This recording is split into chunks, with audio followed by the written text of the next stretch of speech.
마님, 제 몸은 흙 속에 묻으셨으나 제 억울함까지 묻지는 못하셨사옵니다. 오늘 밤 땅이 제 되신 마님의 죄를 읽을 것이옵니다. 안방마님 윤씨가 한밤중 삽으로 종순덕의 무덤을 내리찍는 순간 봉분 아래에서 갓난아이 울음 같은 소리가 새어나왔다. 젖은 흙은 피처럼 무겁게 삼날에 달라붙었고 등불은 바람도 없는데 푸르게 떨렸다. 죽은 년이 아직도 울 힘이 남았느냐. 네가 숨긴 장부를 내놓기 전에는 뼈라도 편히 묻히지 못할 것이다. 윤씨가 이를 갈며 관뚜껑을 비틀어 열자 썩어야 할 순덕의 손이 흙 속에서 하얗게 드러났다. 그 차가운 손가락은 마치 살아있는 듯 은가락지 한 짝을 움켜쥐고 있었고 바로 그때 땅속 깊은 곳에서 낮고 서러운 목소리가 들려왔다. 마님, 소인은 도둑이 아니옵니다. 묻힌 것은 제 몸뿐이고 마님의 죄는 아직 숨쉬고 있사옵니다. 윤씨 부인은 삼날을 흙더미에 박아 넣는 순간 제 발목을 누군가 땅속에서 움켜쥐었다고 느꼈다.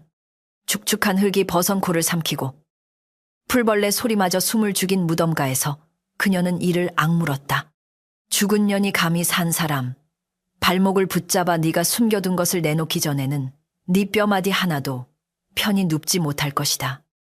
삽자루를 쥔 손등에는 푸른 힘줄이 도드라졌고 밤안개는 썩은 배처럼 그녀의 어깨를 감쌌다.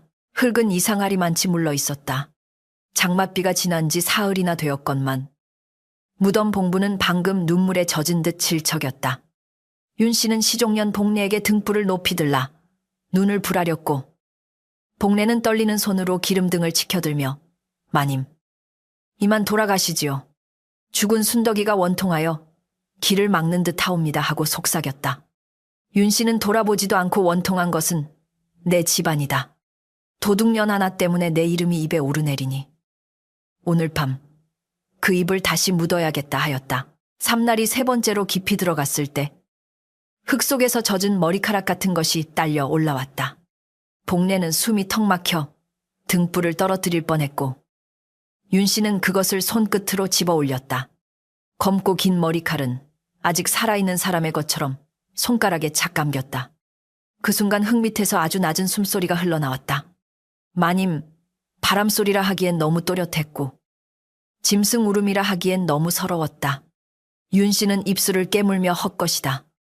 헛것이라 해야 한다 하고 제 마음을 꾸짖었다. 그녀가 순덕의 무덤을 파헤치러 온 까닭은 은가락지 하나 때문만이 아니었다. 죽은 종이 품속 깊이 숨겨두었다는 낡은 장부. 그 장부가 세상에 나가면 박찬봉댁의 대문은 하루아침에 진흙탕이 될 터였다. 윤씨는 낮에는 안방의 주인으로 비단 치마를 끌며 점잖게 웃었으나 밤이 되면 제 속에 숨겨둔 죄가 쥐처럼 벽을 갈갔다. 순덕은 그 죄를 보았고 적었고 끝내 죽어서도 잊지 않았을 것 같았다. 일의 시작은 초본 매화가 채 피기도 전이었다. 박찬봉댁 부엌에는 늘 제 냄새와 탄 보리 냄새가 엉겨 있었고 종들은 새벽닭보다 먼저 일어나 물을 길었다. 그중 순덕은 말수가 적고 손끝이 야무진 계집이었다. 얼굴은 햇볕에 그을려도 눈빛은 맑았고 누가 꾸짖어도 고개를 숙이되 마음까지 꺾지는 않았다. 늙은 어미가 병들어 초가에 누워 있었으므로 순덕은 제 몫의 죽을 덜어 품에 숨겼다가 밤마다 몰래 가져다 주곤 하였다. 윤씨는 그런 순덕의 고요함이 처음부터 마음에 들지 않았다. 종이라면 매 맞을 때 울고 부를 때 기어오고 굶길 때 비굴하게 빌어야 하는데 순덕은 이상하게도 눈물을 아꼈다. 어느 날 윤씨가 안방 문턱에 앉아 비녀를 고르다가 내 눈은 어찌 그리 사람을 똑바로 보느냐. 천한 몸이 눈빛만 고두면 양반이 되는 줄 아느냐 하고 비웃자 순덕은 조용히 소인은 마님을 똑바로 본 적 없사옵니다. 다만 거짓을 볼 때 눈이 먼저 놀랄 뿐이옵니다. 하고 대답하였다. 그 한마디가 윤씨의 가슴에 가시처럼 박혔다. 그 뒤로 순덕에게는 더러운 일이 몰렸다. 얼음장 같은 우물물 길어오기, 잿간 치우기, 곰팡이 핀 쌀독 닦기, 병든 말에 똥 치우기까지 모두 순덕 몫이 되었다. 다른 종들이 몰래 혀를 차며 순덕아, 마님 눈 밖에 나면 살가죽이 먼저 벗겨진다. 고개를 더 숙여라 하였으나 순덕은 몸은 숙여도 마음까지 흙바닥에 문지르지는 않으려 하오하고 희미하게 웃었다. 박찬봉 댁은 겉으로는 넉넉했으나 안으로는 썩은 들보 같았다. 윤 씨는 해마다 소작인들에게 더 많은 곡식을 거두었고 굶어 죽은 종의 품당마저 장부에서 지워버렸다. 어린 종 하나가 병든 어미를 보러 가겠다 빌었을 때도 윤 씨는 그 아이를 먼 고을 상인에게 팔아넘겼다. 순덕은 밤마다 부엌 아궁이 곁에서 숫조각을 들어 헌종이에 무엇인가 적었다. 그녀는 글을 몰래 배웠고 그 글은 울지 못한 이들의 목소리가 되었다. 그 일을 처음 눈치챈 이는 안방 하녀 복례였다.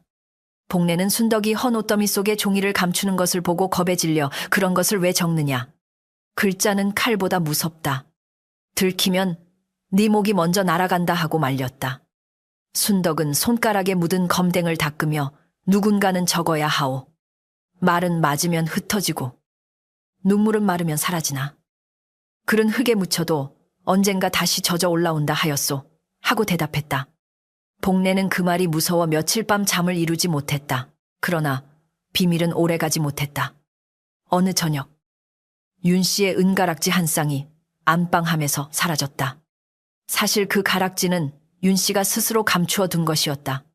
그녀는 순덕을 꺾을 구실을 찾고 있었고 마침 순덕이 어미 약값을 구하려 애쓴다는 말을 들은 뒤였다. 윤 씨는 일부러 안방을 뒤집어 엎고 이 집에 도둑년이 있다. 내 손을 꾸민 은을 훔쳐 제 어미 관값으로 쓰려 했구나 하고 소리쳤다. 종들은 마당에 엎드려 숨소리조차 죽였다. 순덕은 끌려 나와 뜰 한가운데 무릎을 꿇었다. 그날 하늘은 낮부터 잿빛이었고 처마 끝에서는 찬 물방울이 떨어졌다. 윤 씨는 종들에게 순덕의 방석과 옷고름, 집신소까지 뒤지라 명했다. 아무것도 나오지 않자 그녀는 더 크게 웃었다. 도둑이란 본디 빈손을 보이며 억울하다 우는 법이다. 네가 훔친 것은 은가락지만이 아니라 이 집안의 체면이다. 순덕은 피가 마른 입술로 소인은 훔치지 않았사옵니다. 마님께서 아시지 않사옵니까? 하고 말했다. 그 말에 윤 씨의 얼굴이 순식간에 굳었다. 마당 끝에 서 있던 박찬봉은 불편한 듯 헛기침만 하였고 누구도 순덕 편에 서지 못했다. 윤 씨는 채찍을 가져오라 명했다.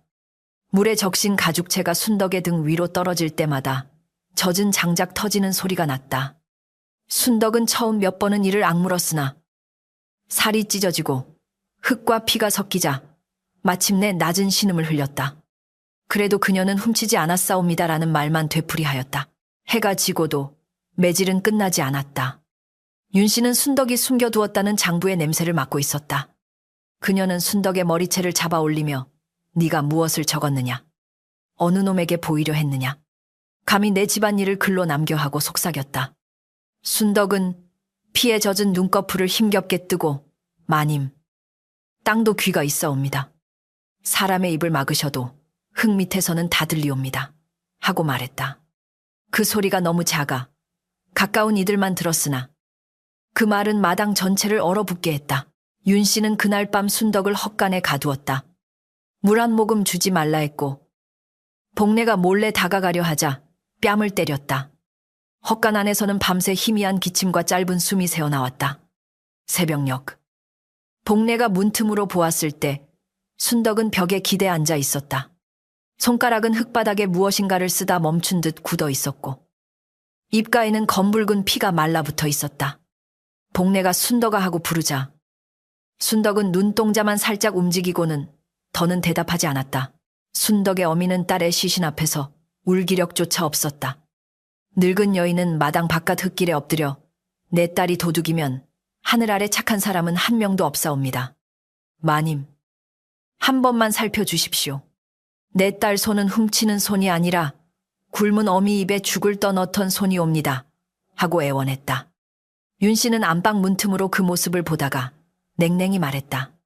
도둑의 어미도 도둑의 눈물을 흘리는 법이다. 시끄러우니 치워라. 장례는 초라했다. 관이라 부르기에도 민망한 거친 나무 상자 하나에 순덕의 몸이 눕혀졌고 종들은 윤 씨의 눈치를 보며 제대로 곡도 하지 못했다.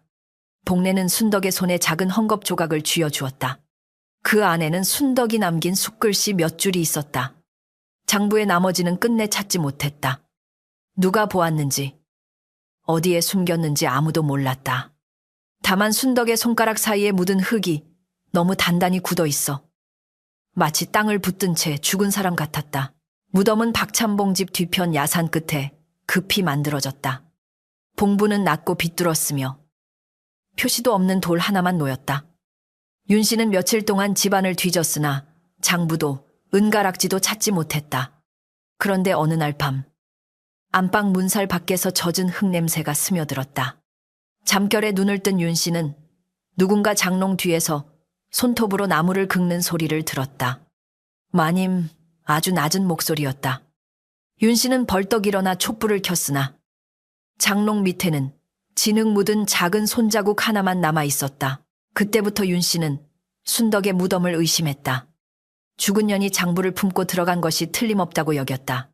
그녀는 낮에는 아무렇지 않은 척 손님을 맞고 밤에는 홀로 이불 속에서 이를 갈았다.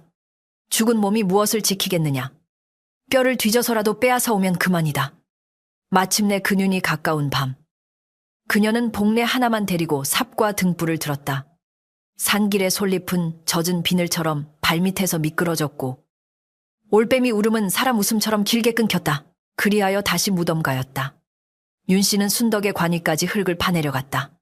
삽끝이 나무 뚜껑을 찍는 둔탁한 소리가 나자 복례는 그 자리에 주저앉아 마님.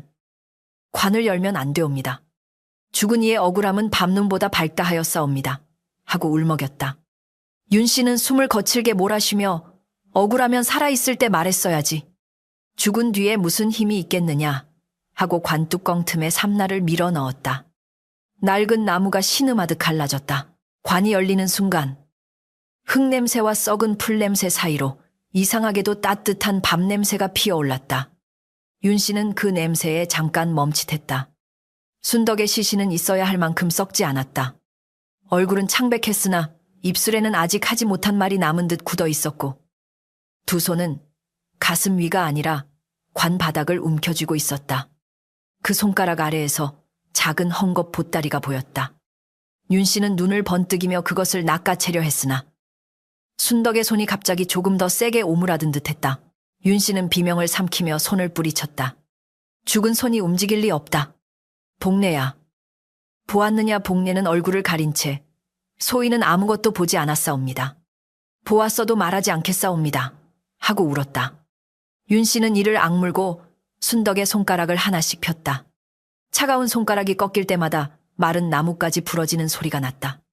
헝겊 보따리 안에는 장부가 아니라 은가락지 한 짝과 피에 젖어 검게 굳은 비단 조각뿐이었다. 그 비단은 윤 씨의 치맛자락 무늬와 같았다. 윤 씨는 순간 숨이 막혔다. 은가락지는 자신이 감추었던 것과 같았고 비단 조각은 순덕이 매맞던 날 제 손에 움켜쥐었던 바로 그 천이었다. 그녀는 그것을 빼앗아 품속에 넣고 관뚜껑을 다시 덮으려 했다. 그때 관 속에서 순덕의 입술 사이로 흙물이 조금 흘러나왔다. 이어 아주 작은 울음이 들렸다. 아이 울음 같기도 하고 늙은 여인의 통곡 같기도 했다. 마님, 내 억울함을 어디에 묻으셨사옵니까? 윤 씨는 삽을 놓치고 뒤로 넘어졌다. 산을 내려오는 길에 윤 씨는 한마디도 하지 않았다. 복례는 등불을 들고 뒤따르며 몇 번이나 넘어졌다. 박찬봉 댁 대문이 보였을 때 새벽빛은 아직 멀었고 집 전체가 숨을 참은 듯 조용했다. 윤 씨는 안방으로 들어가 품속의 보따리를 꺼내 화롯불에 던졌다. 은가락지는 불 속에서도 검게 타지 않고 붉은 눈처럼 빛났고 비단 조각에서는 머리카락 타는 냄새가 났다. 윤 씨는 끝났다. 이제 아무것도 남지 않았다 하고 중얼거렸으나 제 목소리조차 믿지 못했다. 그날 밤이 지나기도 전에 첫 울음소리가 들렸다. 안방 마루 밑. 사람이 들어갈 수도 없는 좁은 어둠 속에서 흙을 삼키며 우는 소리가 났다. 윤 씨는 이불을 뒤집어 쓰고도 그 소리를 피할 수 없었다. 마님. 소리는 천천히 길어졌다가 끊기고 다시 손톱으로 마룻장을 긁었다. 박찬봉이 놀라 일어나 무슨 소리요 하고 묻자 윤 씨는 창백한 얼굴로 고양이일 것이요. 산고양이가 들었을 것이요 하였다. 그러나 마루 틈새로 올라온 것은 고양이 냄새가 아니라 젖은 무덤 흙 냄새였다. 동이틀 무렵 안방 한가운데에 작은 흙무더기가 솟아 있었다. 누가 들여온 것도 아니고 바람에 날린 것도 아니었다. 흙 위에는 손가락으로 쓴 듯 삐뚤삐뚤한 글자 몇 자가 남아 있었다. 윤 씨는 글을 보는 순간 무릎이 꺾였다. 글자는 비에 젖어 흐려졌으나 뜻은 너무도 또렷했다. 땅은 들었사옵니다. 복례가 문 밖에서 그것을 보고 입을 틀어막았다. 윤 씨는 흙을 소매로 마구 문지르며 아무에게도 말하지 마라. 말하는 순간 네 혀부터 뽑아버릴 것이다 하고 떨리는 목소리로 으르렁거렸다. 그러나 말하지 않아도 집안은 알게 되었다. 부엌 아궁이 속에서, 우물 두레방 밑에서, 장독대 그림자 사이에서 같은 울음이 번졌다. 순덕의 이름을 아는 자들은 모두 귀를 막았고 순덕의 억울함을 모른 척했던 자들은 더 깊이 고개를 숙였다. 윤 씨는 안방문을 걸어 잠그고 낮에도 촛불을 켰다. 촛불은 바람도 없는데 자꾸만 무덤 쪽으로 휘었고 그녀의 귓가에는 밤새 같은 말이 맴돌았다. 마님, 흙 밑에 묻힌 것은 소인의 몸뿐이옵니다. 죄는 아직 살아있사옵니다. 그날 이후 박찬봉 댁의 아침은 닭 울음보다 먼저 울음소리로 밝았다. 안방 마루 밑에서 시작된 소리는 부엌으로 기어가고 부엌에서 우물가로 스며들며 우물가에서 다시 장독대 뒤편의 축축한 그림자 속으로 숨어들었다. 종들은 물동이를 이고 가다가도 흙 속에서 마님 하는 낮은 부름이 들리면 발을 헛디뎠고 어린 심부름꾼은 마당을 쓸다 말고 빗자루를 버린 채 울었다. 윤 씨는 그 모든 소리를 분노로 짓눌렀으나 분노는 귀를 막아주지 못했다. 윤 씨는 아침마다 안방문을 활짝 열어놓고 일부러 태연한 척 비단 치마를 매만졌다. 죽은 종 하나 때문에 산집안이 흔들릴 줄 아느냐. 너희가 겁을 먹으니 헛소리가 귀에 붙는 것이다. 그녀의 말은 칼끝처럼 날카로웠으나 눈 밑에는 밤새 잠을 잃은 검은 그늘이 번져 있었다. 복례가 찻상을 들고 들어오면 윤 씨는 잔을 잡기도 전에 네가 어젯밤 무덤에서 본 일을 누군가에게 말했느냐 하고 물었고 복례는 소인은 제 목숨이 아까워 혀를 삼켰사옵니다 하며 고개를 바닥에 박았다. 박찬봉은 처음에는 아내의 일을 집안 여자들의 허튼 겁으로 여겼다. 그는 사랑채에 앉아 붓끝으로 문서를 고르며 소문이 밖으로 새면 양반 체면이 먼저 죽소. 무슨 귀신이든 무슨 울음이든 대문 밖으로 나가지 않게 하시오 하고 낮게 말했다. 윤 씨는 그 말에 웃으려 했으나 입가가 떨렸다. 상공께서는 귀가 어두워 다행이옵니다.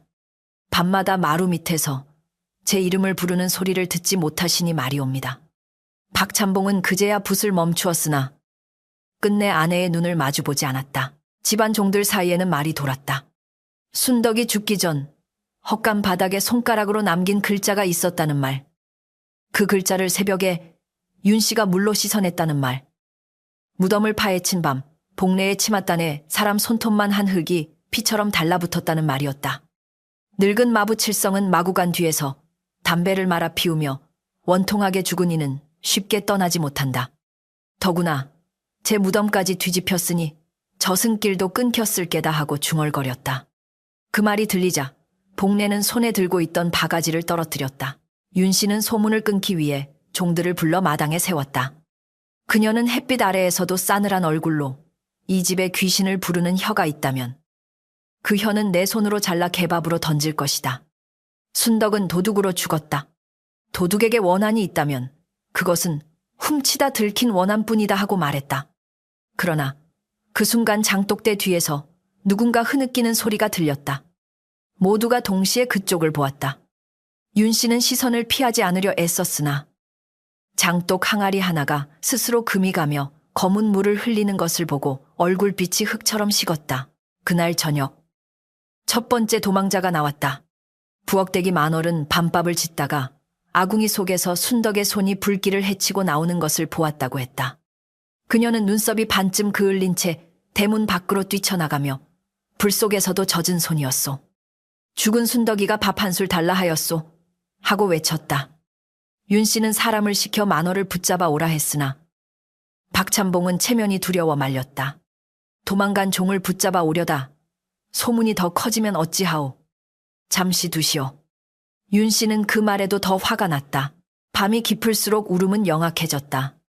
처음에는 먼 땅속에서 흐느끼던 것이 이제는 윤 씨의 베갯머리 가까이 다가왔다. 그녀가 눈을 감으면 귓속으로 흙 알갱이가 굴러 들어가는 듯했고, 눈을 뜨면 천장 석가래 사이로 검은 머리카락이 한 올씩 내려와 흔들렸다. 마님. 소희는 춥사옵니다. 관뚜껑이 열려 바람이 들어옵니다. 윤 씨는 벌떡 일어나 머리카락을 움켜쥐려 했으나 손에 잡힌 것은 거미줄 뿐이었다. 하지만 손바닥에는 분명 젖은 흙냄새가 남았다. 윤 씨는 자신이 미쳐가는 것을 인정하지 않으려 했다. 그녀는 낮마다 더 엄격해지고 더 잔혹해졌다. 종 하나가 물동이를 늦게 가져오면 종아리를 때렸고, 밥알 하나가 상 위에 떨어져도 손등을 꼬집었다. 사람들은 마님의 분노가 귀신을 향한 것이 아니라 자기 자신을 향한 것임을 알았으나 아무도 말하지 못했다. 복래마는 순덕의 빈자리를 볼 때마다 속으로 빌었다. 순덕아, 네, 억울함은 알겠으나 우리까지 데려가지는 말아다오. 산 사람도 이미 반쯤 죽어 있구나. 마을에는 결국 소문이 퍼졌다. 장터 안악들은 콩나물을 고르다 말고 박찬봉댁 이야기를 낮은 목소리로 주고받았다. 그 집 순덕이 말이다. 도둑이라더니 죽은 뒤 울음이 땅을 뚫고 나온다지 않느냐. 또 다른 이는 순덕 어미가 딸 무덤을 찾아가다 쫓겨났다 하더라. 자식 잃은 어미 울음과 죽은 딸 울음이 밤마다 산허리에서 만난다 하니 산짐승도 그 길은 피해간다더라 하고 말했다. 말은 바람보다 빨랐고 윤 씨의 이름은 점점 흙탕물 속으로 가라앉았다. 순덕의 어미 막내는 마을 끝 허물어진 초가에 홀로 누워 있었다. 눈은 울어 짓물렀고 목소리는 돌에 긁힌 듯 쉬어 있었다. 복래가 몰래 쌀 한 줌과 된장 조각을 들고 찾아가자 막내는 딸의 이름을 듣기도 전에 눈물을 흘렸다. 내 순덕이가 밤에 우느냐? 그래, 울어야지. 산 사람들은 입을 닫았으니 죽은 아이가 울 수밖에. 그러나 그 울음이 배고파서 나는 울음인지, 억울해서 나는 울음인지, 어미인 나도 가슴이 찢겨 분간을 못하겠구나. 복래는 그 말에 차마 고개를 들지 못했다. 복래가 돌아가려 하자 막내는 떨리는 손으로 그녀의 소매를 붙잡았다. 아이야, 순덕이가 죽기 전 무엇을 남겼느냐. 그 애는 어려서부터 돌멩이 하나도 그냥 버리지 않았다. 억울한 일을 보았다면 반드시 어딘가에 묻어두었을 게다. 복래는 입술을 깨물었다. 그녀는 순덕이 헌종이의 무엇인가 적던 일을 알았으나 그것을 말하면 윤 씨의 칼날이 자기 목에 닿을 것을 알았다. 소희는 모르옵니다 하고 대답했지만 그 한마디가 혀 위에서 썩은 생선처럼 비렸다. 그날 밤 복래는 꿈을 꾸었다. 순덕이 헛간 바닥에 앉아 숯 조각으로 글을 쓰고 있었다. 얼굴은 피투성이었으나 눈빛은 살아있을 때보다 더 고요했다. 복래야, 내가 숨긴 것은 은도 아니고 원망도 아니다. 이름들이다. 빼앗긴 이들의 이름. 맞아, 죽은 이들의 이름. 팔려간 아이들의 이름을 잊지 마라 다오. 복래가 울며 어디에 숨겼느냐 묻자 순덕은 손가락으로 땅을 가리켰다. 그 땅은 무덤의 흙이 아니라 안방 아랫목처럼 따뜻하게 김이 올라왔다. 복래는 새벽에 식은땀으로 젖은 몸을 일으켰다. 그런데 그녀가 누운 행랑방 바닥 한가운데에 작은 흙덩이가 놓여 있었다. 흙덩이는 마치 누군가 손 안에 오래 쥐고 있다 내려놓은 듯 둥글었고 그 위에는 짧은 머리카락 한 올이 붙어 있었다. 복래는 그것을 보자 꿈이 꿈만은 아니었음을 알았다. 그녀는 흙덩이를 감추려 했으나 문 밖에서 윤 씨의 목소리가 들렸다. 복래야, 문을 열어라. 네 방에서도 울음소리가 들렸다. 복래는 얼어붙은 손으로 흙덩이를 품속에 밀어넣었다. 윤 씨는 복래의 얼굴을 훑어보며 오래 침묵했다. 너는 순덕과 가까웠지. 죽은 년이 내게 무엇을 말하더냐. 복래는 떨리는 무릎을 감추려 두 손을 맞잡았다. 소희는 귀가 어두워 아무것도 듣지 못하였사옵니다. 윤 씨는 가까이 다가와 그녀의 턱을 들어 올렸다. 귀가 어두운 종은 쓸모가 없고 혀가 긴 종은 오래 살지 못한다. 어느 쪽이 되고 싶으냐? 복래는 숨이 막혔으나 품속의 흙덩이가 이상하게 따뜻해져 작은 심장처럼 뛰는 것을 느꼈다. 윤 씨는 마침내 무당을 불렀다. 산 아래 단골 무당 초월은 머리가 희끗했으나 눈매가 맑고 서늘했다. 그녀가 대문을 넘자마자 박찬봉 댁 개들이 꼬리를 말고 처마 밑으로 숨었다. 초월은 마당 한가운데 서서 한참 동안 땅을 내려다보았다. 윤 씨가 조급하게 귀신을 쫓아낼 수 있겠느냐. 값은 얼마든 주마하자. 초월은 고개를 천천히 들고 마님. 이 집에 들어붙은 것은 귀신이라기보다 막힌 울음이 옵니다. 울음은 쫓는다고 나가지 않고 들어주어야 잦아드는 법이옵니다 하고 말했다. 윤 씨는 그 말이 마음에 들지 않았다. 나는 굿을 청했지 훈계를 청하지 않았다. 북을 치고 방울을 흔들어 그 계집의 넋을 내쫓아라. 초월은 방울을 손에 들고도 흔들지 않았다. 죽은 이가 억울하게 죽었다면 산이가 먼저 죄를 풀어야 하옵니다. 관을 열고 무덤을 회한 일도 있사옵니까? 마당에 있던 종들이 숨을 삼켰다. 윤 씨의 눈동자가 날카롭게 흔들렸다. 누가 그런 허튼 말을 하더냐? 초월은 조용히 대답했다. 허튼 말은 사람 입에서 나나 진실은 흙냄새에서 나옵니다. 구파는 밤에 벌어졌다. 마당에는 멍석이 깔리고 촛불과 술잔과 흰쌀이 놓였다. 북소리가 둥둥 울리자 집안의 그림자들이 모두 살아 움직이는 듯했다. 초월은 흰 소매를 펄럭이며 순덕의 이름을 불렀다. 억울한 아이야. 내 울음이 어느 뿌리에 걸렸느냐? 네 피가 어느 손끝에 묻었느냐? 그 순간 북소리가 갑자기 했고 초월의 목이 뒤로 젖혀졌다. 그녀의 입에서 나온 목소리는 늙은 무당의 것이 아니었다. 마님, 소인은 아직 관 속에 있사옵니까? 아니면 마님 가슴 속에 있사옵니까? 종들은 비명을 질렀고 박찬봉은 자리에서 벌떡 일어났다. 윤 씨는 얼굴이 하얗게 질렸으나 오히려 더 크게 소리쳤다. 그 입 닥쳐라. 죽은 종의 흉내를 내어 내 집안을 흔들려 하느냐. 초월은 눈을 감은 채 울었다. 그 눈물은 뺨을 타고 흙탕물처럼 흘렀다. 마님께서 묻으신 것은 시신이 아니옵니다. 굶주린 이의 밥그릇, 어린 종의 이름, 늙은 어미의 숨, 그리고 피 묻은 장부이옵니다. 윤 씨는 참지 못하고 굿상을 발로 걷어찼다.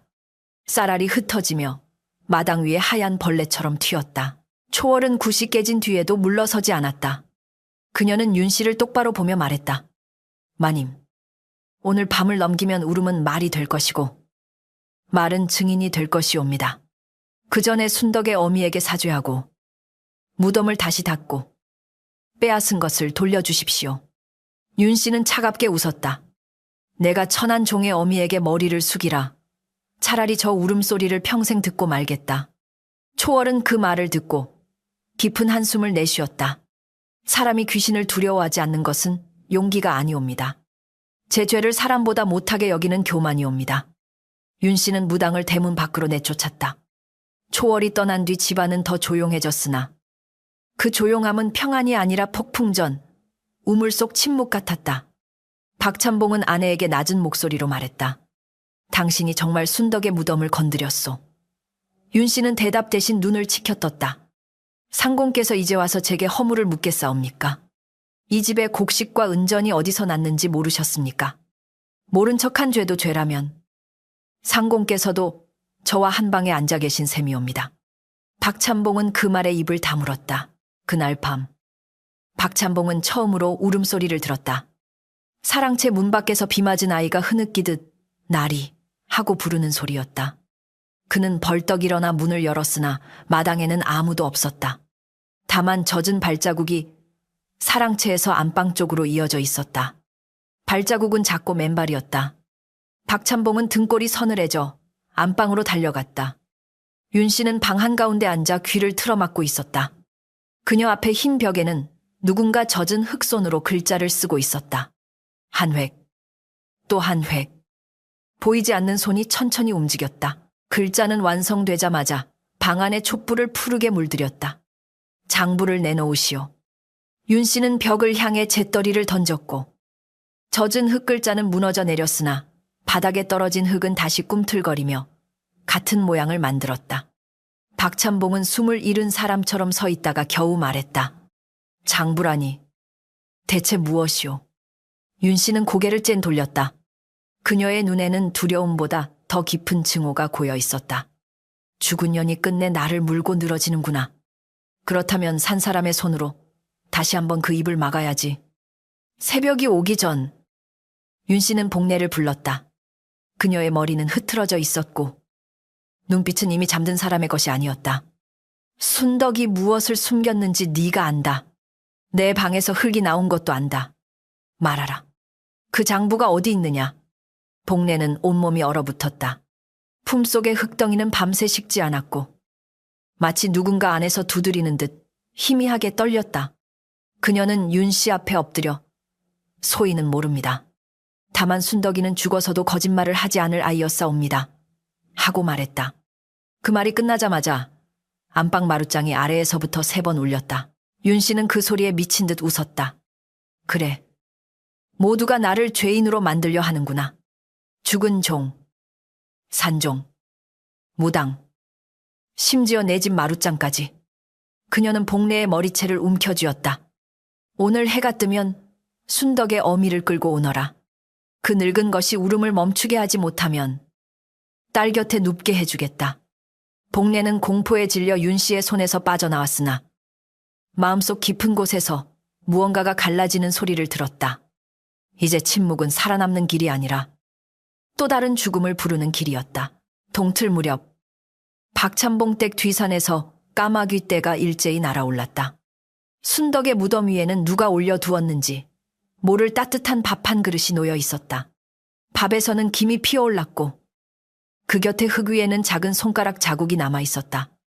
복례는 멀리서 그 모습을 보고 무릎을 꿇었다. 바람 사이로 순덕의 목소리가 들리는 듯했다. 복례야, 더 늦기 전에 이름들을 꺼내 다오. 그 순간 복례는 품속의 흙덩이가 둘로 갈라지며 안에서 검게 접힌 종이 한 조각이 드러나는 것을 느꼈다. 복례는 품속에서 둘로 갈라진 흙덩이를 꺼내 들고 한동안 숨도 쉬지 못하였다. 그 안에서 나온 종이는 작고 검었으며 숟가루와 핏물이 오래 엉겨붙어 손끝에 닿기만 해도 부서질 듯하였다. 그러나 종이 위의 글자는 이상하게도 젖지 않았다. 안방 아랫목 셋째 돌밑. 이름들은 아직 숨쉬고 있어. 복례는 그 글을 보자마자 순덕이 꿈속에서 가리켰던 따뜻한 땅을 떠올렸다. 그녀의 무릎은 떨렸으나 마음 한가운데에는 처음 보는 불씨가 조용히 살아났다. 해가 뜨기도 전에 윤 씨는 순덕의 어미 막내를 끌고 오라 명하였다. 남종들이 마을 끝 초가로 달려가 늙은 여인을 부축인지 끌고 오는지 모르게 데려왔고 막내의 발 뒤꿈치에는 진흙과 피가 뒤섞여 있었다. 그녀는 마당에 주저앉자마자 무덤 쪽 하늘을 바라보며 순덕아, 어미가 왔다. 네가 불렀느냐? 아니면 산 사람들이 또 내 이름을 팔아 제 죄를 덮으려 하느냐 하고 중얼거렸다. 그 말에 윤 씨의 눈매가 칼처럼 가늘어졌다. 윤 씨는 안방 갯마루에 앉아 막내를 내려다보았다. 비단 치마는 곱게 펼쳐져 있었으나 그 아래 발끝은 쉬지 않고 떨렸다. 늙은 거사. 내 딸이 밤마다 내 집을 더럽히고 있다. 살아서 도둑질을 하더니 죽어서도 흉사를 부르는구나. 네가 어미라면 딸의 넋을 달래어 입을 막아라. 막내는 마른 입술을 핥고 천천히 고개를 들었다. 마님, 어미가 자식 울음을 막을 수 있다면 세상에 무덤이 어찌 울겠사옵니까? 울게 만든 이가 멈추게 해야지요. 마당에 있던 종들은 그 말에 숨을 죽였다. 윤 씨의 얼굴은 붉어졌다가 창백해졌다. 그녀는 손에 쥔 부채를 부러뜨릴 듯 움켜잡고 천한 늙은이가 내 앞에서 말을 가려 하지 않는구나 하였다. 막내는 더 이상 물러설 곳이 없는 사람처럼 말했다. 천한 것은 신분이 아니라 남의 밥그릇을 빼앗는 마음이옵니다.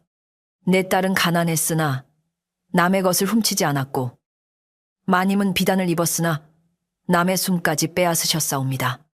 그 순간 안방 마루 밑에서 낮은 울음이 길게 새어나왔다. 복례는 그 소리를 들으며 품속의 검은 종이를 세게 움켜쥐었다. 이제 그녀는 알아차렸다. 순덕의 원호는 단지 윤 씨를 겁주려는 것이 아니었다. 산 사람의 입이 열리기를, 누군가 장부를 찾아 이름들을 세상에 올려놓기를 기다리고 있었다. 그러나 안방 아랫목은 윤 씨가 밤낮으로 지키는 곳이었다. 그곳에 셋째 돌을 들추려면 윤 씨를 밖으로 끌어내야 했다. 복례는 평생 고개 숙이는 법만 배웠으나 그 순간 처음으로 머릿속에서 길 하나가 열리는 것을 느꼈다. 그녀는 일부러 다급한 얼굴로 윤 씨 앞에 엎드렸다. 마님, 소인이 밤새 생각하여 싸운데 순덕의 혼이 아직 무덤에 묶여있는 듯 하옵니다. 관이 열렸으니 혼이 집안으로 흘러든 것이옵니다. 다시 무덤을 봉하고 막내 늙은이로 하여금 곡을 하게 하면 혹시 울음이 잦아들지 모르옵니다. 윤 씨는 복례를 의심스레 보았다. 네가 언제부터 그런 도리를 알았느냐? 복례는 이마를 땅에 댄 채 소인은 살고 싶어 머리를 굴렸을 뿐이옵니다. 이 집 울음이 그치지 않으면 종들도 살 수 없사옵니다. 하였다. 윤 씨는 잠시 생각에 잠겼다. 무당은 내쫓았고 박찬봉은 아무 도움도 되지 않았다. 막내를 무덤 앞에 세워 딸의 혼을 달래게 하면 소문을 뒤집을 구실이 될 수도 있었다. 그녀는 마침내 차갑게 명했다. 좋다. 오늘 해가 기울기 전에 뒤산으로 간다. 막내는 제 딸 무덤 앞에서 도둑년의 죄를 빌고 너 복례는 곁에서 살펴라. 만일 울음이 쳤지 않으면 두 모녀의 원통함을 한 구덩이에 묻어주겠다. 복례는 고개를 숙였으나 속으로는 순덕의 이름을 불렀다. 그날 낮 복례는 부엌에서 물을 길어 나르며 오래된 종 하나인 칠성을 찾았다. 칠성은 말갈기를 빗기다 그녀의 창백한 얼굴을 보고 낮게 물었다. 내 품에 무슨 불덩이를 숨긴 것이냐? 걸음이 산 사람 같지 않다. 복례는 주변을 살핀 뒤 속삭였다. 아저씨, 순덕이가 남긴 장부가 안방 아랫목 셋째 돌 밑에 있답니다. 마님이 뒤산에 오르는 동안 누가 안방을 지켜줄 사람이 필요하옵니다. 칠성은 담배를 떨어뜨렸다. 그 돌을 건드리면 네 목숨도 돌 밑에 깔릴 게다. 복례는 떨리는 목소리로 답했다. 이미 침묵 밑에 깔려 죽은 목숨이옵니다. 칠성은 오랫동안 대답하지 않았다. 그는 순덕이 어릴 적 마구간에 몰래 숨어 병든 말에게 물을 먹이던 모습을 기억했다. 맞고도 울지 않던 아이. 굶어도 남의 밥그릇을 넘보지 않던 아이였다. 순덕이가 정말 그걸 남겼다면 이 늙은이가 마지막으로 한 번은 사람 노릇을 해야겠지. 칠성은 마침내 고개를 끄덕였다. 해가 기울어 마님이 뒤산으로 가면 나는 사랑채에 불이 났다고 소리쳐 남종들을 돌려 세우마. 그 틈에 너는 안방으로 들어가라. 허나 서둘러야 한다. 울음보다 빠른 것은 죄인의 의심뿐이다. 저녁 무렵 뒤산으로 오르는 길은 마른 잎 냄새와 젖은 흙 냄새가 뒤섞여 있었다. 윤 씨는 막내를 앞세우고 복례는 등불과 술병을 들고 뒤따랐다. 막내는 한 걸음 걸을 때마다 숨이 끊어질 듯 했으나 무덤이 가까워지자 이상하게 허리가 곧아졌다. 순덕의 무덤은 지난밤보다 더 낮아진 듯 했고 봉분 한쪽에는 관을 열었던 자국이 아직도 검게 남아 있었다. 막내는 그 자리에 무릎을 꿇고 흙을 두 손으로 어루만졌다. 딸아, 춥지. 어미가 늦었다. 네, 억울함을 몰라 늦은 것이 아니라 힘이 없어 늦었다. 윤 씨는 그 말을 듣고 날카롭게 꾸짖었다. 도둑년에게 그런 곡을 하지 마라. 네, 딸이 훔친 죄를 빌어야 한다. 막내는 뒤돌아보지 않고 말했다. 마님, 죽은 아이 귀에 거짓말을 먹이면 혼이 더 굶주립니다. 나는 내 딸에게 거짓 밥을 올릴 수 없사옵니다. 윤 씨가 분노하여 다가서려는 순간 산 아래 집 쪽에서 큰 소리가 터졌다. 불이야 사랑채에 불이 붙었다. 칠성의 목소리였다. 윤 씨는 흠칫하며 뒤돌아섰고 복례는 심장이 목구멍까지 치솟는 것을 느꼈다. 복례야, 너는 여기 남아 막내를 지켜라. 내가 돌아올 때까지 무덤에서 눈을 떼지 마라. 윤 씨는 그렇게 말하고 남종들을 데리고 급히 산길을 내려갔다. 그러나 복례는 윤 씨의 등이 어둠에 삼켜지자마자 막내에게 다가갔다. 어머니, 소인을 용서하십시오. 순덕이가 남긴 것이 있사옵니다. 장부가 안방 아랫목에 숨겨져 있다 하였사옵니다. 막내의 흐린 눈에 불빛이 들어왔다. 내 딸이 끝내 제 목소리를 남겼구나. 가거라. 늙은 어미는 여기서 마님을 붙잡을 말 한 줌이라도 마련하마. 복례는 산길을 미끄러지듯 내려갔다. 발바닥은 돌에 찢기고 치맛자락은 가시에 걸렸으나 멈추지 않았다.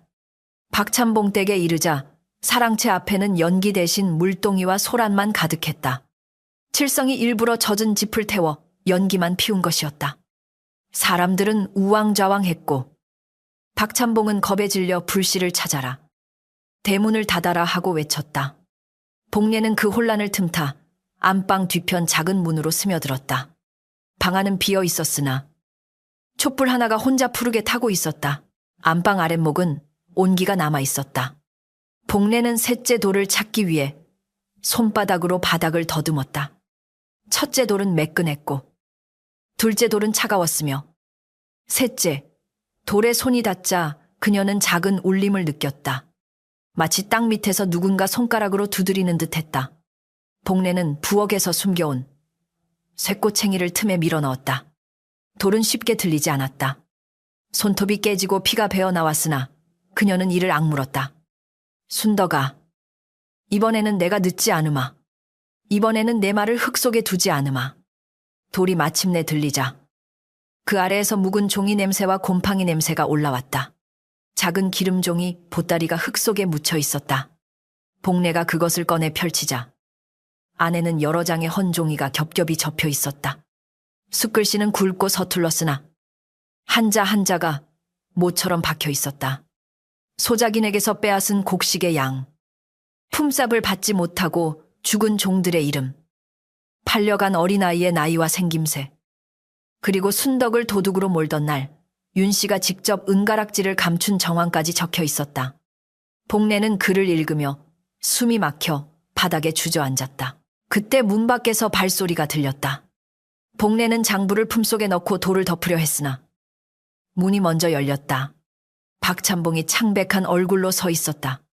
그는 복례를 보고 들린 돌을 보고 그녀 품속에서 삐져나온 종이 끝을 보았다. 그것이 무엇이냐? 그의 목소리는 낮았으나 떨리고 있었다. 복례는 도망칠 수 없음을 알았다. 그녀는 무릎을 꿇고 장부를 꺼내 두 손으로 올렸다. 나리, 이것은 순덕이가 죽음으로 지킨 이름들이옵니다. 읽으시면 나리께서도 더는 모른 척 하실 수 없사옵니다. 박찬봉은 장부를 받아들었으나 첫 장을 넘기자마자 손이 굳었다. 거기에는 그의 도장도 있었다. 윤 씨가 한 일만이 아니었다. 그는 직접 명하지 않았으나 빼앗긴 곡식이 자기 곳간에 들어오는 것을 알았고 사라진 종들의 빈자리를 계산으로만 보았으며 순덕이 죽던 날 마당에서 고개를 돌렸다. 복례는 그의 얼굴이 허물어지는 것을 보았다. 나리, 침묵도 글이 되옵니다. 순덕이는 그것까지 적었사옵니다. 박찬봉은 입술을 떨며 나는 집안이 무너질까 두려웠다 하고 말했다. 복례는 조용히 답했다. 그래서 사람이 무너졌사옵니다. 바로 그때 윤 씨의 목소리가 문 밖에서 터졌다. 무엇이 무너졌다는 것이냐? 그녀는 산에서 달려온 듯 머리카락이 흐트러지고 숨이 거칠었다. 뒤에는 남종 둘이 막내를 끌고 있었다. 막내의 입가에는 피가 맺혀 있었으나 눈빛은 꺼지지 않았다. 윤 씨는 방 안에 들린 돌과 박찬봉 손의 장부를 보자 모든 것을 알아차렸다. 그녀는 한순간 얼어붙었다가 곧 웃기 시작했다. 그 웃음은 사람의 것이 아니라 마른 뼈가 서로 부딪히는 소리 같았다. 결국 죽은 년이 산종의 손을 빌렸구나. 윤 씨는 남종들에게 복례를 붙잡으라 명했다. 박찬봉이 그만하시오. 일이 여기까지 왔으면 덮을 수 없소 하고 막아서자. 윤 씨는 그를 향해 도끼 어린 눈을 돌렸다. 상공께서 덮어온 세월이 얼만데 이제 와서 깨끗한 척 하십니까? 이 장부가 나가면 나만 죽는 것이 아니라 박씨 집안의 대들보가 썩었다는 것이 드러납니다. 그래도 내 손을 놓으시겠습니까? 박찬봉은 아무 말도 하지 못했다. 그의 침묵은 다시 한번 방 안에 무거운 돌처럼 떨어졌다. 막내가 그때 앞으로 기어 나왔다. 그녀는 남종의 손을 뿌리치고 윤 씨 앞에 엎드리지 않은 채 말했다. 마님, 장부를 태우면 이름들이 죽을 것 같습니까? 내 딸은 살아서 글을 남겼고 죽어서 울음을 남겼습니다. 글을 태우면 울음이 남고 울음을 막으면 땅이 말할 것이옵니다. 윤 씨는 분노로 몸을 떨며 화로를 가리켰다. 그렇다면 땅까지 태워버리겠다. 그녀는 박찬봉 손에서 장부를 낚아채려 달려들었고 복례는 본능적으로 몸을 던져 장부를 품에 감쌌다. 몸싸움이 벌어지는 순간 화로가 넘어졌다. 붉은 숯덩이가 바닥에 흩어지고 안방의 비단 방석에 불이 옮겨 붙었다. 사람들은 비명을 질렀으나 윤 씨는 장부만 바라보았다. 그녀는 복례의 머리채를 잡아당기며 내놓아라. 죽은 년의 혀를 내놓아라 하고 악을 썼다. 복례는 눈물이 솟구쳤지만 장부를 놓지 않았다. 마님, 이것은 혀가 아니옵니다. 사람들의 이름이 옵니다. 이름은 태우는 것이 아니라 불러주는 것이 옵니다.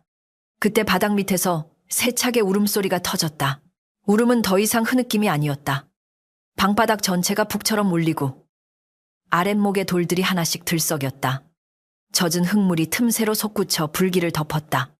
흙물 속에서 희미한 손자국들이 나타났다 사라졌고 벽에는 순덕이 남긴 글자들이 젖은 그림자처럼 번졌다. 내 이름을 도둑이라 부르지 마시오. 윤 씨는 그 글을 보며 뒷걸음질 쳤다. 박찬봉은 마침내 무릎을 꿇었다. 순덕아, 내가 보았다. 내가 알고도 입을 닫았다. 이 죄를 어찌 갚겠느냐. 그의 목소리는 처음으로 체면을 잃고 사람의 소리가 되었다. 혼란 속에서 복례는 장부를 들고 방 밖으로 뛰쳐나갔다. 칠성이 대문 쪽에서 기다리고 있다가 그녀를 붙잡았다. 관하로 가야 한다. 지금 가지 않으면 밤이 다시 우리를 삼킨다. 막내도 비틀거리며 뒤따랐다. 그러나 윤 씨는 포기하지 않았다. 그녀는 젖은 치마를 끌고 마당으로 나와 소리쳤다. 저 종년을 잡아라. 장부를 빼앗는 자에게 은 10냥을 주겠다. 남종들은 망설였다. 지금까지 그들은 돈과 매질 사이에서 살아왔으나 장부 속에 자기 이름도 있을지 모른다는 생각에 발이 굳어버렸다. 복례와 칠성. 막내는 어둠이 내려앉은 길을 달렸다. 관악까지는 멀었고 윤 씨가 보낸 사람들이 언제 뒤따라올지 몰랐다. 막내는 숨이 가빠 몇 번이나 쓰러질 뻔했지만 장부를 품은 복례의 팔을 붙잡고 아이야. 나 때문에 늦추지 마라. 내 딸의 이름이 먼저다 하고 말했다. 복례는 눈물을 삼키며 어머니 없이는 순덕이의 억울함도 반쪽이 옵니다. 살아서 같이 가셔야 하옵니다. 하고 부축했다. 그 순간 멀리서 말발굽 소리가 들렸다. 윤 씨가 끝내 추격을 보낸 것이었다. 세 사람은 길가의 버드나무 숲으로 몸을 숨겼다. 말 탄 남종 둘이 횃불을 들고 지나가며 복례야. 나오너라. 마님께서 장부만 내놓으면 목숨은 살려주신다 하셨다 하고 외쳤다. 복례는 숨을 죽였으나 막내의 기침이 터질 듯했다. 칠성은 자신의 겉옷을 벗어 막내의 입가를 감싸고 낮게 속삭였다. 숨도 죄인처럼 쉬면 들킨다. 살아야 할 사람처럼 쉬시오. 말발굽이 멀어지자 복례는 손에 든 장부를 보았다. 숲글씨는 어둠 속에서도 검게 빛났고 그녀는 그 무게가 한 사람의 목숨보다 무겁다는 것을 알았다. 그러나 관아문이 보일 즈음 길목에 윤 씨가 먼저 서 있었다. 그녀는 가마를 타고 지름길로 온 듯했고 손에는 순덕의 무덤에서 가져온 은가락지 한 짝을 쥐고 있었다. 어리석은 것들아. 관아가 진실을 먹고 사는 줄 아느냐. 관아도 은전을 먹고 아전도 체면을 먹는다. 너희 같은 종년과 늙은 거지의 말을 누가 믿겠느냐. 복례는 두려움에 발이 멈췄다. 그러나 막내가 앞으로 나섰다. 한 사람은 믿지 않아도 됩니다. 장부 속 이름들이 모두 말할 것이니 마님께서는 그 많은 입을 어찌 막으시렵니까? 그때 관아 안쪽에서 등불이 하나둘 켜졌다. 소란을 들은 포졸들이 문을 열고 나왔고 그 뒤에는 초월 무당과 장터 사람 몇몇이 서 있었다. 초월은 복례를 보자 천천히 고개를 끄덕였다. 늦지 않았구나. 울음이 길을 열었고 산 사람이 발을 떼었으니 이제 그리 말할 차례다. 윤 씨는 초월을 노려보았으나 이미 주변에는 사람들이 모여들고 있었다. 복례는 떨리는 손으로 장부를 높이 들었다. 이 안에 죽은 순덕의 이름이 있고 산 사람들의 빼앗긴 숨이 있사옵니다. 소인은 종이오나 오늘만은 사람의 말로 고하겠사옵니다. 윤 씨의 얼굴에서 마지막 피가 빠져나갔다. 그녀는 장부를 향해 달려들려 했으나 포졸들이 앞을 막았다. 그 순간 관아마당의 흙바닥에서 아주 낮은 울음이 다시 들려왔다. 그러나 이번 울음은 안방 마루 밑에서 듣던 것처럼 차갑고 원망스럽지만은 않았다. 오래 갇혀있던 물이 처음으로 틈을 찾아 흐르는 소리와 닮아 있었다. 복례는 눈물을 흘리며 속으로 말했다. 순덕아, 이제 내 이름을 내가 부르마. 그리고 장부의 첫 장을 펼쳤다. 첫 줄에는 서툰 글씨로 이렇게 적혀 있었다. 소인순덕, 도둑이 아니옵니다. 관아마당에 펼쳐진 장부의 첫 장은 바람도 없는데 가늘게 떨렸다. 복례는 두 손으로 종이를 받쳐들었고 막내는 그 곁에 무릎을 꿇은 채 딸의 이름을 눈으로 어루만졌다. 소인순덕, 도둑이 아니옵니다. 그 한 줄이 읽히는 순간 마당에 모인 사람들의 숨결이 한꺼번에 낮아졌다. 윤 씨는 포졸들 사이에서 입술을 깨물며 죽은 종의 낙서 하나로 양반과 안주인을 죄인 만들려 하느냐 하고 외쳤으나 그 목소리는 예전처럼 높지 못하고 끝이 갈라져 있었다. 현감은 밤중 소란의 의관도 제대로 갖추지 못한 채 대청으로 나왔다.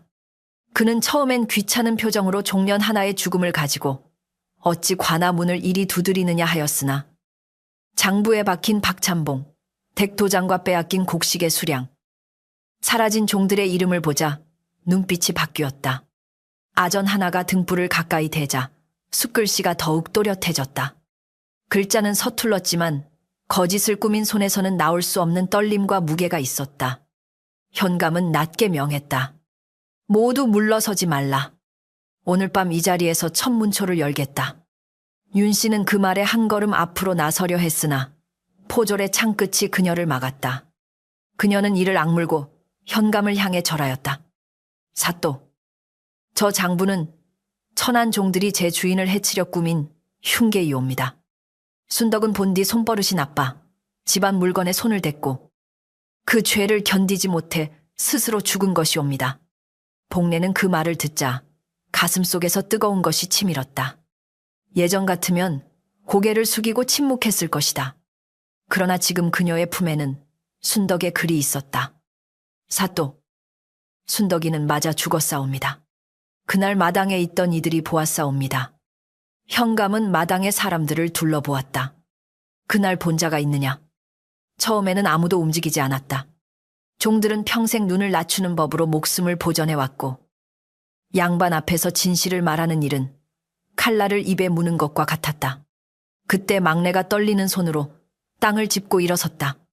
사또, 늙은 어미는 매질 소리를 대문 밖에서 들었사옵니다.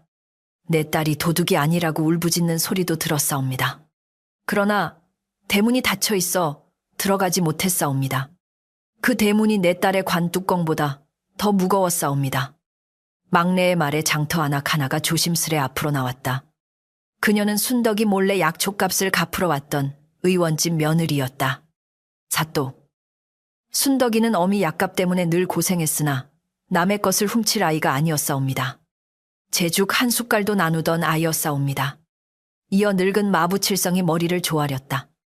소인은 그날 마구간 뒤에서 매질 소리를 들었고 순덕이가 땅도 귀가 있다고 말하는 것을 들었사옵니다.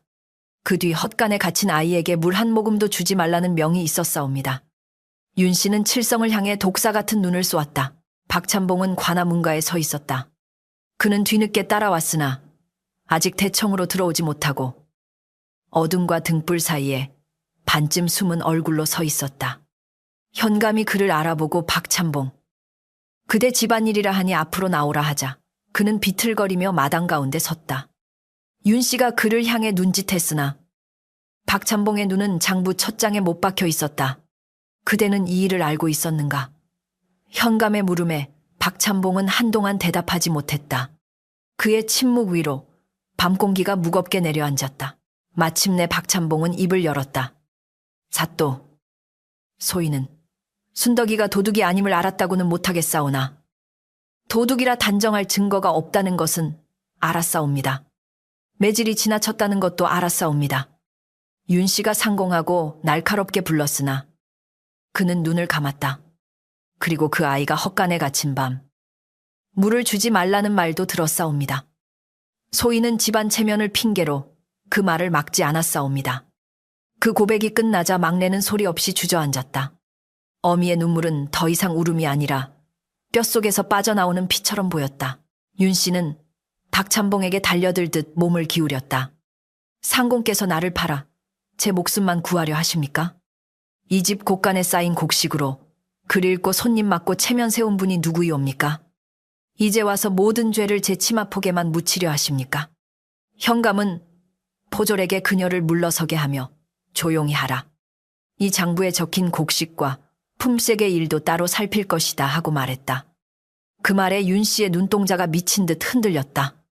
순덕의 죽음만이 아니었다. 그녀가 흙 밑에 묻었다고 여긴 모든 일이 한꺼번에 관아마당으로 올라오고 있었다. 아전은 장부를 한 장씩 넘겨 읽었다. 소작인 강돌쇠.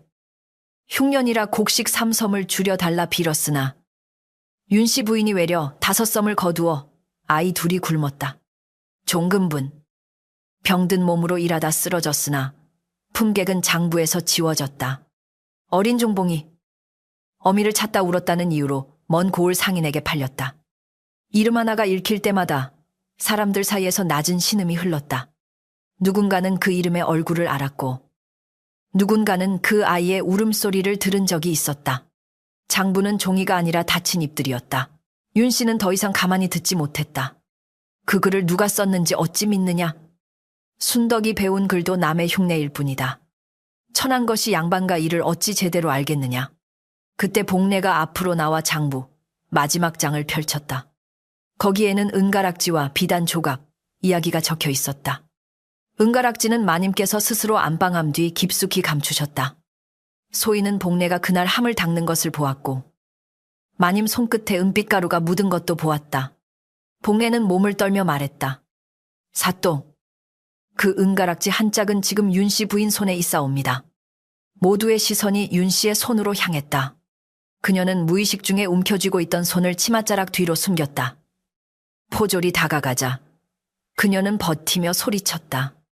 내 물건을 내가 가진 것이 무슨 죄냐. 그러나 현감은 엄하게 말했다. 내놓아라. 윤 씨의 손가락이 하나씩 펴졌고 그 안에서 검게 그을린 은가락지 한 짝이 드러났다. 불 속에 던졌어도 타지 않고 남은 그것은 이상하게도 안쪽에 마른 피 같은 붉은 자국을 품고 있었다. 막내가 그것을 보자 낮게 울었다.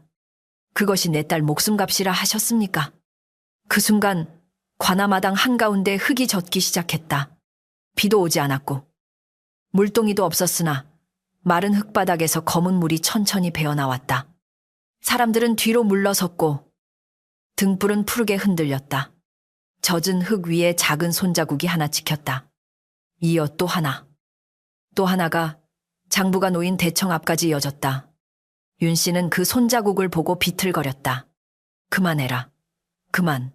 그녀의 입에서 처음으로 애원 같은 소리가 새어나왔다. 그러나 손자국은 멈추지 않고 그녀의 발끝까지 다가왔다. 초월 무당이 조용히 앞으로 나섰다. 그녀는 방울도 북도 들지 않은 채 젖은 흙 앞에 앉았다. 순덕아, 내 말이 이제 산 사람 입으로 나왔으니 더는 피로 말하지 말아라. 다만 감춘 것이 남았다면 마지막으로 보이거라. 그 말이 끝나자 흙물 속에서 작은 헝겊 보따리가 떠올랐다. 포졸 하나가 떨리는 손으로 그것을 건져 올리자 안에는 윤 씨의 비단 치맛자락 조각과 순덕의 손톱 사이에 끼어있던 붉은 실, 그리고 짧은 글이 적힌 종이가 들어있었다. 마님께 맞아 죽어도 도둑이란 이름만은 가져가지 않겠사옵니다. 현감은 그 글을 오래 들여다보았다. 그의 얼굴에서 귀찮음과 체면은 사라지고 늦게나마 부끄러움이 자리했다. 윤 씨, 이제도 부인하겠느냐? 윤 씨는 입을 열었으나 아무 말도 나오지 않았다. 대신 그녀의 귓가에만 들리는 듯한 소리에 몸을 움찔거렸다. 마님, 왜 소인을 도둑이라 하셨사옵니까? 그녀는 두 손으로 귀를 막았다. 내가 죽이라 한 것은 아니다. 매질 몇 대에 죽을 줄 누가 알았겠느냐. 네가 장부만 내놓았으면, 네가 입을 다물었으면, 네가 나를 그런 눈으로 보지만 않았어도 말은 점점 흐트러졌고 그 흐트러짐이 곧 자백이 되었다. 마당이 술렁였다. 복례는 눈을 감았다. 순덕이 죽던 날부터 마음속에 걸려있던 돌 하나가 내려앉는 듯했다. 그러나 안도보다 먼저 밀려온 것은 슬픔이었다. 진실이 드러난다 하여 죽은 사람이 돌아오지는 않았다. 막내는 땅에 엎드려 따라. 들었느냐? 내 이름이 돌아왔다. 내 이름이 이제야 돌아왔다 하고 울었다. 그 울음은 관아담을 넘어 새벽빛이 희미하게 번지는 하늘까지 올라가는 듯했다. 사람들은 누구도 막내에게 조용히 하라 말하지 못했다. 그 울음은 한 어미만의 것이 아니었다. 현감은 포졸에게 윤 씨를 옥에 가두라 명했다. 또한 박찬봉 댁의 곳간과 문서를 봉하고 장부에 적힌 이들을 불러 증언을 받게 하였다. 윤 씨는 끌려가며 마지막으로 박찬봉을 보았다. 상공, 저를 이대로 버리실 것입니까? 박찬봉은 그녀를 바라보았으나 대답하지 않았다. 윤 씨는 그 침묵에 웃음을 터뜨렸다. 또 침묵이 옵니까? 상공께서는 평생 침묵으로 밥을 드시고 침묵으로 죄를 키우셨지요. 이제 그 침묵이 상공의 목에도 걸릴 것이옵니다. 박찬봉은 고개를 떨구었다. 그녀의 저주가 아니라 사실이 그를 찔렀다. 윤 씨가 옥으로 끌려간 뒤에도 사건은 끝나지 않았다. 장부에 적힌 이름들이 하나둘 관아로 찾아왔다. 굶어 죽은 소작인의 아내는 뼈만 남은 손으로 남편의 이름을 짚었고 팔려갔던 어린 종봉이는 장성한 모습으로 돌아와 나는 내 이름이 아직 이 고을에 남아있는 줄 몰랐사옵니다 하며 울었다. 품잭을 빼앗긴 이들은 쌀 한 톨보다 가볍게 여겨졌던 자기 삶이 글 속에 남아있었음을 알고 한참을 말하지 못했다. 순덕의 장부는 단지 죄를 밝히는 문서가 아니라 잊힌 사람들을 다시 불러 세우는 제문 같았다. 며칠 뒤 정식 문초가 열렸다.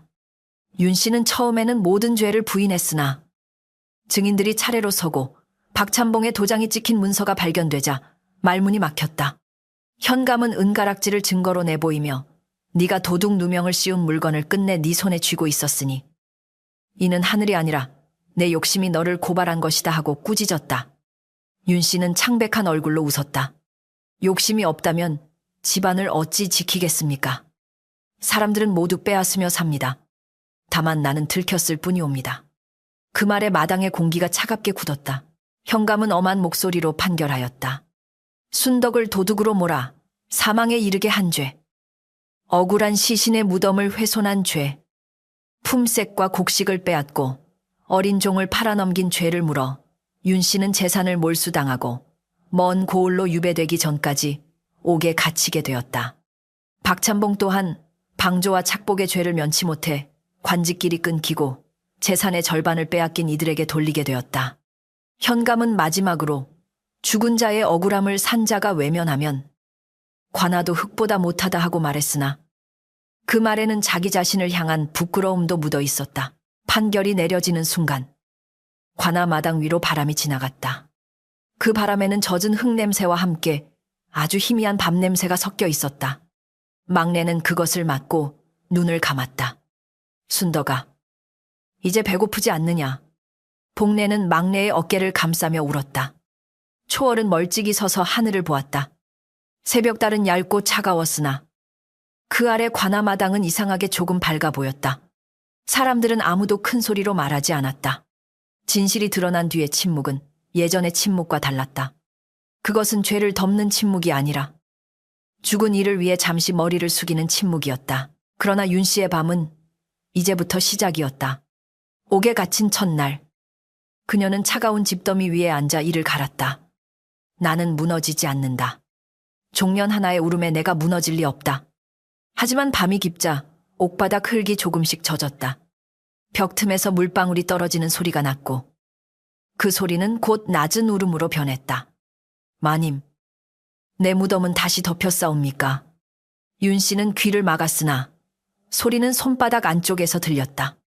그녀는 짚을 움켜쥐며 사라져라. 네, 이름은 돌려주었지 않느냐 하고 속삭였다. 울음은 대답했다. 이름은 돌아왔으나 마님 마음속 무덤은 아직 열려 있사옵니다. 윤 씨는 비명을 질렀다. 옥졸이 달려와 등불을 비추었을 때 그녀는 바닥을 손톱으로 파고 있었다. 손톱 밑에는 피와 흙이 엉겨 있었고 그녀는 미친 듯이 중얼거렸다. 장부가 또 있다. 창공 밑에 또 있다. 파야 한다. 다 파내야 한다. 옥졸은 겁에 질려 물러섰다. 그 뒤로도 윤 씨는 밤마다 땅을 팠다. 아무것도 없는 옥바닥에서 그녀는 끝없이 자신이 묻은 죄를 찾았다.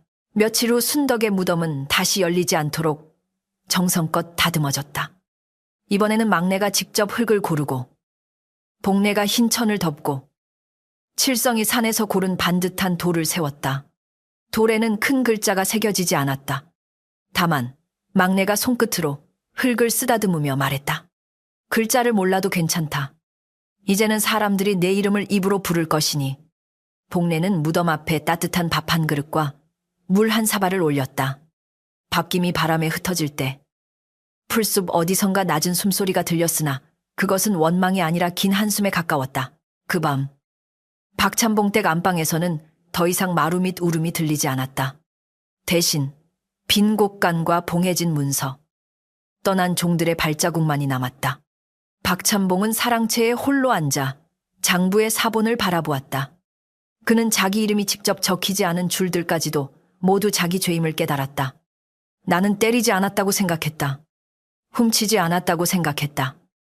그러나 맞는 일을 보고도 일어나지 않았고 빼앗긴 것을 쓰면서도 묻지 않았다. 그의 독백은 아무에게도 닿지 않았으나 적어도 처음으로 자신에게는 닿았다. 그리고 관아옥에서는 윤 씨가 또다시 흙을 파고 있었다. 달빛이 쇠창살 사이로 들어와 그녀의 헝클어진 머리 위에 걸렸다. 그녀는 손가락이 피투성이가 되도록 바닥을 긁으며 순덕의 이름을 불렀다. 순덕아, 내 장부를 가져가라. 내 귀에서 네 글자를 걷어가라. 그러나 돌아오는 것은 울음도 꾸짖음도 아니었다. 깊은 땅속에서 아주 멀리 들려오는 듯한 차갑고 낮은 한마디뿐이었다. 마님, 이제는 마님께서 스스로 읽으셔야 하옵니다. 윤 씨는 그 말에 무너져 내리듯 웃고 울었다. 순덕의 무덤가에는 이른 아침마다 흰 김이 피어올랐다. 막내가 아직 성취하는 다리로 산길을 올라 따뜻한 밥 한 그릇과 맑은 물 한 사발을 놓고 돌아가기 때문이었다. 예전에는 딸의 이름을 부르면 가슴이 갈라져 피가 나는 듯 했으나 이제 그 이름은 조금씩 숨이 되었다. 순덕아, 어미 왔다. 오늘 밥은 덜 식었구나. 네가 살아있을 때 한 숟갈이라도 더 먹였어야 했는데. 어미가 늦고 또 늦었다. 풀잎 사이로 바람이 지나가면 마치 누군가 조용히 밥김을 불어 식히는 듯 했다. 박찬봉댁은 더 이상 예전의 집이 아니었다. 대문 위에 낡은 현판은 내려졌고 곳간 문에는 관아의 봉인이 붙었다. 담장 너머로 넘치던 곡식 냄새도 밤마다 들리던 술잔, 부딛는 소리도 사라졌다. 떠난 종들의 빈 방에는 먼지만 앉았고 안방 아랫목 셋째 돌은 다시 덮였으나 그 아래의 어둠은 더 이상 비밀을 품지 않았다. 복례는 마지막으로 그 방을 쓸며 속으로 말했다. 순덕아, 네가 누워있던 곳은 무덤만이 아니었구나. 우리가 침묵한 모든 자리가 내 무덤이었구나. 빼앗겼던 곡식과 품종은 관아의 명으로 하나씩 원래 주인을 찾아갔다. 처음에는 사람들 모두 믿지 못했다. 평생 빼앗기는 일에는 익숙했으나 돌려받는 일은 낯설었기 때문이었다. 소작인 강돌세의 아내는 쌀자루를 받아들고 한참이나 말이 없었다. 이 쌀이 내 남편의 굶은 배로 돌아갈 수는 없지요. 그래도 아이들에게 죽을 끓여 먹이면 저승에 그이가 한 끼는 덜 울겠지요. 그녀의 말에 곁에 있던 사람들은 고개를 숙였다. 순덕의 장부는 죽은 이의 원한만이 아니라 산 사람의 내일도 건져 올리고 있었다. 팔려갔던 봉인은 이제 키 큰 청년이 되어 돌아왔다. 그는 막내 앞에 무릎을 꿇고 순덕 누이가 내 이름을 적어두었다니. 나는 그 글 하나 때문에 다시 사람이 된 듯하옵니다. 팔려간 뒤 이름도 잃고 나이도 잃었사온데 누이는 나를 잊지 않았구려 하고 울었다. 막내는 떨리는 손으로 그의 머리를 쓰다듬었다. 내 딸은 제 밥도 제대로 못 먹던 아이였으나 남의 배고픔은 못 지나쳤다. 네가 살아 돌아왔으니 순덕이도 저승길에서 한 번은 웃을 게다. 복례는 박찬봉댁을 떠나 막내의 초가에 머물렀다. 그녀는 더 이상 안방마님의 부름에 떨던 하녀가 아니었다. 그러나 자유라 부르기에는 마음속 상처가 너무 깊었다. 밤마다 잠이 들려하면 순덕이 헛간 바닥에 기대 앉아있던 모습이 떠올랐다. 내가 그날 물 한 모금만 더 빨리 가져갔더라면, 내가 그날 마님 앞에서 한마디만 했더라면, 복례는 그런 생각에 자주 울었다. 막내는 그녀의 등을 조용히 쓸어주며 살아남은 사람의 죄책감도 굶기면 귀신이 된다. 울고 그리고 내일은 밥을 짓자 하고 말했다. 초월 무당은 순덕의 무덤 앞에서 큰 굿을 하지 않았다. 북도 치지 않았고 방울도 흔들지 않았다. 그녀는 다만 흰천 한 조각을 무덤과 나뭇가지에 묶고 낮게 빌었다. 억울한 아이야. 내 이름은 돌아왔으나 내 생은 돌아오지 못하였다. 그러니 산 사람들이 내 몫의 착함을 조금씩 나누어 살게 하여 다오. 바람이 불자 흰천은 가볍게 흔들렸다. 그 모습은 누군가 손을 들어 작별하는 것 같기도 했고 다시는 그런 죽음이 없기를 다짐하는 깃발 같기도 했다. 박찬봉은 재산을 잃고 사람들의 눈길도 잃었다. 그는 한때 대문 앞을 지나는 이들이 허리를 숙이지 않으면 불쾌해하던 사내였으나 이제는 장터 한복판에서도 아무도 먼저 인사하지 않았다. 어느 날 그는 막내의 초가를 찾아와 문 밖에 무릎을 꿇었다. 복례가 문을 열자 그는 오래 숙였던 고개를 더 낮추며 순덕 어미를 뵙고 싶다 하였다. 막내는 한참 뒤에야 지팡이를 짚고 나와 말했다. 나리, 이제 와서 무슨 말을 더 얹으려 하십니까? 내 딸 무덤 위에도 이미 흙이 무겁습니다. 박찬봉은 품속에서 작은 보자기를 꺼냈다. 그 안에는 남은 전답 문서 몇 장과 은전이 들어있었다. 이것으로 죄가 갚아질 리 없음을 아오. 다만 빼앗긴 이들에게 더 돌리고 싶소. 그리고 순덕의 무덤을 지키는 데 쓰였으면 하오. 막내는 문서를 받지 않고 그를 보았다. 나리, 돈은 굶은 배를 잠시 채우나 늦은 사죄가 죽은 아이의 숨을 돌리지는 못합니다. 그래도 산 사람들이 굶지 않게 쓰겠다면 두고 가십시오. 다만 이것을 속죄라 부르지는 마십시오. 속죄는 평생 해도 끝나지 않는 일이옵니다. 그 말에 박찬봉은 땅에 이마를 댔다. 예전 같으면 양반 체면을 먼저 떠올렸을 그가 이제는 체면이 얼마나 얇은 종이었는지 알게 되었다. 그리하겠소. 속죄라 부르지 않겠소. 다만 오늘부터 내가 먹는 밥마다 누구의 배고픔 위에 놓였는지 생각하겠소. 막내는 깊은 한숨을 내쉬었다. 그 생각을 하루만 하지 마십시오. 사람은 하루 뉘우치고 평생 다시 빼앗는 법이니 뉘우침도 밥 짓듯 날마다 해야 합니다. 박찬봉은 아무 말 없이 고개를 숙였다. 윤 씨는 유배길에 오르기 전까지 오간에서 밤마다 흙을 팠다. 손톱은 거의 남지 않았고 손끝은 검붉게 부어올랐다. 옥졸들은 그녀가 잠들면 겨우 피 묻은 손을 씻겨주었으나 새벽이면 다시 바닥을 긁는 소리가 들렸다. 순덕아, 장부가 어디 있느냐? 아직 한 장이 남았지. 내 안에 숨겼느냐? 내 귀 속에 넣었느냐? 그녀는 때로 웃고 때로 울었다. 그러나 아무도 그녀를 불쌍히 여기지 않았다. 그녀가 듣는 울음은 귀신의 벌이라기보다 자기 마음속에서 늦게 깨어난 진실의 소리였다. 유배를 떠나는 날, 윤 씨는 관아 앞마당을 지나며 순덕의 장부가 읽혔던 자리를 보았다. 그곳에는 이제 아무 흔적도 없었다. 하지만 그녀에게는 여전히 젖은 손자국들이 보였다. 작은 손들이 땅에서 올라와 자기 발목을 붙잡는 듯 했다. 그녀는 포승에 묶인 채 중얼거렸다. 나는 안방마님이었다. 모두가 내 앞에서 고개를 숙였는데 어찌하여 이제 땅까지 나를 내려다보느냐. 포졸 하나가 차갑게 말했다. 사람 위에 서려 하니 땅 밑에서 끌어내린 것이오. 윤 씨는 그 말을 듣고 다시 미친 듯 웃었다. 유배지로 떠난 뒤 윤 씨의 소식은 드물게 들려왔다. 먼 바닷가 고을에 허름한 초가에 갇혀 지내며 밤이면 마당을 파고 낮이면 손에 묻은 흙을 보고 비명을 지른다 하였다. 어느 해 겨울에는 언 땅을 맨손으로 파다가 손가락 몇 마디가 타녔고 그래도 그녀는 무덤을 닫아야 한다. 관뚜껑이 열려 있다는 말만 되풀이했다고 한다. 사람들은 그것을 천벌이라 불렀으나 막내는 그 소식을 듣고도 기뻐하지 않았다. 남의 고통을 기뻐하면 또 다른 윤 씨가 마음속에 자란다. 벌은 하늘과 법이 맞고 우리는 사람답게 살아야 한다 하였다. 세월이 조금 흐르자 박찬봉 댁 자리는 마을 아이들을 가르치는 작은 글방이 되었다. 현감은 순덕의 장부를 본 뒤로 가난한 아이들도 글을 배울 수 있게 해야 한다며 그 집 일부를 내주었다. 복례는 그곳에서 아이들에게 글자를 가르치는 일을 도왔다. 그녀가 처음 붓을 잡은 아이들에게 가장 먼저 써보게 한 글자는 이름이었다. 제 이름을 쓸 줄 알아야 남이 함부로 지우지 못한다. 이름을 잃으면 사람이 먼저 흐려진다. 아이들은 서툰 손으로 자기 이름을 쓰며 웃었고 복례는 그 웃음 속에서 순덕의 얼굴을 보았다. 막내도 가끔 글방 마루에 앉아 아이들을 바라보았다. 그녀는 글자를 제대로 읽지 못했으나 아이들이 자기 이름을 또박또박 읽을 때마다 고개를 끄덕였다. 어느 소녀가 할머니, 순덕이는 누구였어요? 하고 묻자 막내는 잠시 하늘을 올려다 보았다. 내 딸이었다. 종이었고, 가난했고, 많이 맞았고, 억울하게 죽었다. 그러나 그 아이는 남의 이름을 잊지 않았고, 그래서 죽어서도 자기 이름을 되찾았다. 소녀는 조용히 붓을 내려놓고 말했다. 그럼 순덕이는 무서운 귀신이 아니라 용감한 사람이었네요. 막내의 눈가에 물기가 맺혔다. 순덕의 무덤은 이제 외로운 흙더미가 아니었다.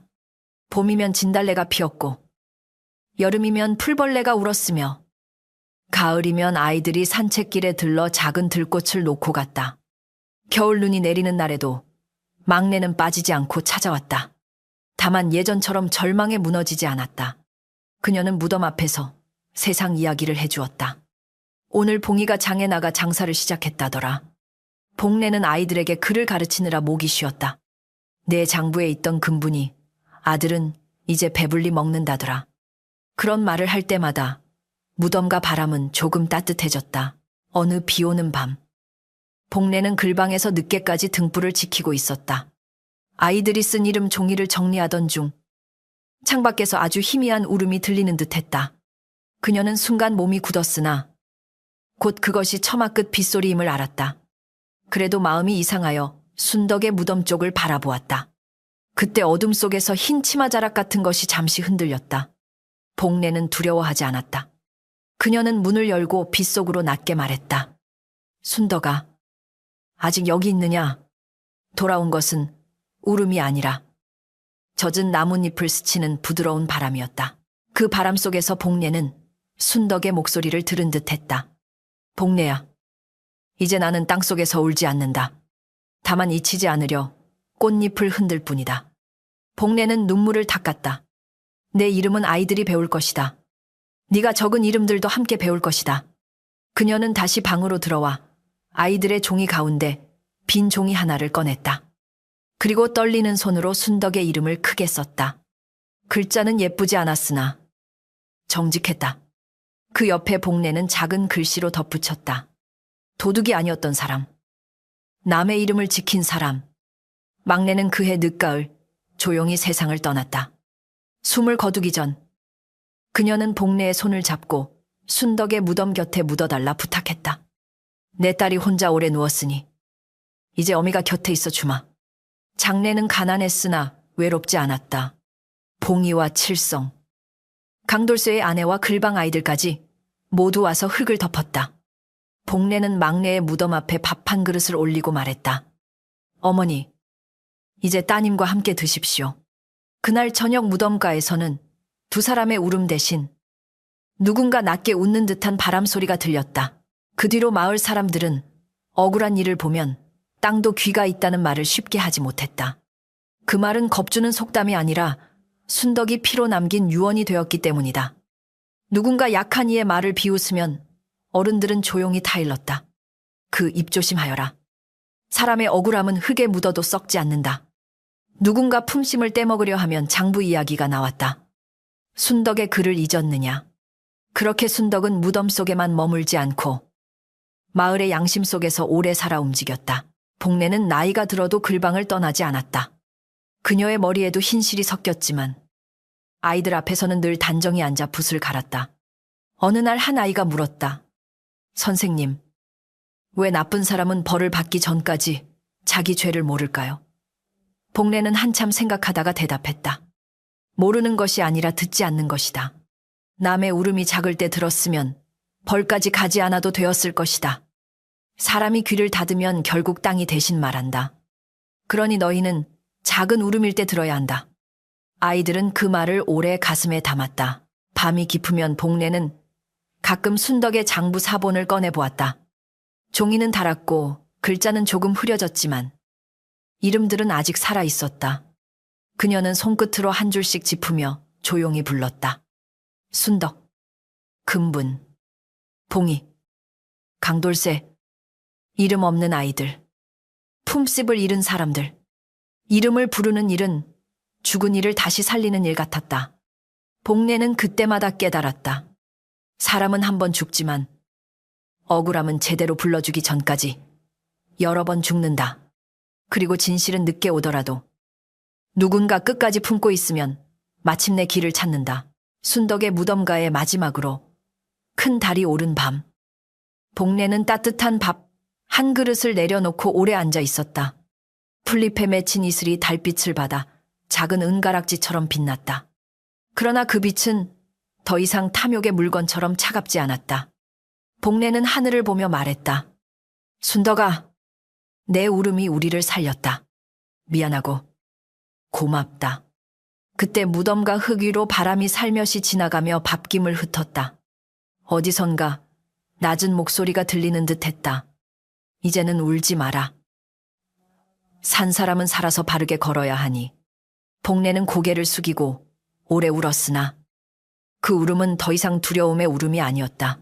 세상에는 흙으로 덮으면 사라진다고 믿는 죄가 있다. 높은 대문 뒤에 숨기고 비단 치마폭으로 가리고 굶주린 입을 매질로 막으면 끝난다고 믿는 사람들이 있다. 그러나 사람의 억울함은 씨앗과 같아 어둠 속에 묻힐수록 뿌리를 내린다. 누군가의 눈물을 하찮게 여긴 자는 언젠가 그 눈물이 제 발목을 적시는 날을 맞는다. 순덕의 이야기가 남긴 것은 귀신의 공포가 아니라 약한 이의 이름을 기억하라는 가르침이었다. 산 사람의 도리는 큰 선행을 자랑하는 데 있지 않고 작은 울음이 들릴 때 외면하지 않는 데 있다. 비가 사흘째 내리던 어느 늦은 봄날, 글방 처마 밑에 낯선 계집아이 하나가 젖은 새처럼 웅크리고 있었다. 아이의 저고리는 해지고 소매 끝에는 검은 멍이 비쳐 있었으며 품 안에는 젖은 종이 한 장을 숨긴 듯 두 팔을 꼭 끌어안고 있었다. 복례는 등불을 낮추어 아이의 얼굴을 비추었다. 누구의 아이냐? 어찌 이 밤에 여기까지 왔느냐? 아이는 한참을 떨다가 겨우 말했다. 저는 이름이 없사옵니다. 주인마님께서 이름 같은 것은 종에게 사치라 하셨사옵니다. 복례의 손이 순간 굳었다. 오래전 순덕의 장부 첫 줄이 다시 눈앞에 살아나는 듯했다. 그녀는 아이를 안으로 들이고 젖은 머리카락을 닦아주었다. 따뜻한 물 냄새와 묵은 종이 냄새가 좁은 방 안에 섞였다. 아이는 밥그릇을 앞에 두고도 쉽게 숟가락을 들지 못했다. 먹어도 되옵니까? 그 한마디가 복례의 가슴을 찔렀다. 먹어도 되는 것이 아니라 내 배가 고프면 먹어야 하는 것이다. 그것을 허락받아야 한다고 배운 세월이 더 억울하구나. 아이는 품속에서 젖은 종이를 꺼냈다. 거기에는 서툰 글씨로 몇 사람의 이름과 쌀 수량, 맞은 날짜, 사라진 아이의 나이가 적혀 있었다. 복례는 종이를 받아들고 오래 말이 없었다. 글자는 삐뚤고 번져 있었으나 그 안에는 두려움에 눌린 숨들이 고스란히 살아 있었다. 이 글을 누가 썼느냐? 아이는 고개를 숙였다. 제가 몰래 배웠사옵니다. 글방에 다니던 아이들이 버린 종이를 주워 밤마다 따라 썼사옵니다. 순덕이라는 분 이야기를 듣고 저도 이름들을 잊지 않으려 했사옵니다. 그 밤 복례는 순덕의 무덤으로 아이를 데리고 갔다. 비는 잦아들었으나 풀잎 끝에는 물방울이 달빛처럼 맺혀 있었다. 아이는 무덤 앞에 서자마자 무릎을 꿇었다.